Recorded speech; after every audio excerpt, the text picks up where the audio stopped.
ভারতীয় বার্তা সংস্থা press trust of India PTI বাংলাদেশের প্রধান উপদেষ্টা ডক্টর মোহাম্মদ ইউনূসের সাক্ষাৎকার প্রকাশ করে। এতে অন্যান্য বিষয়ের পাশাপাশি উঠে আসে ভারতে পালিয়ে যাওয়া বাংলাদেশের সাবেক প্রধানমন্ত্রী শেখ হাসিনার বিষয়।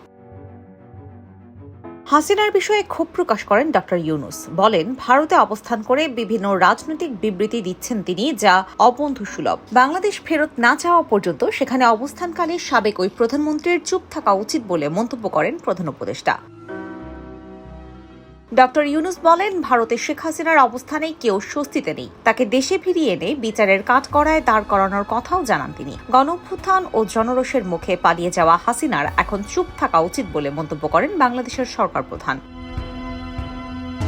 সাক্ষাৎকারে উঠে আসে বাংলাদেশের সাথে ভারতের সম্পর্কের বিষয়টিও। প্রধান উপদেষ্টা বলেন, শেখ হাসিনা ছাড়া সবাইকে ইসলামপন্থী বলে তকমা দেওয়ার বিষয় থেকে ভারতের সরে আসা দরকার। বলেন, হাসিনার নেতৃত্বই বাংলাদেশের স্থিতিশীলতা নিশ্চিত করে। নয়াদিল্লিকে এমন বয়ান অবশ্যই বাদ দিতে হবে।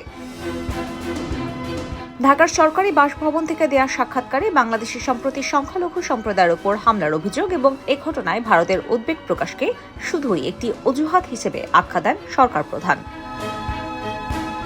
IBTV USA news desk.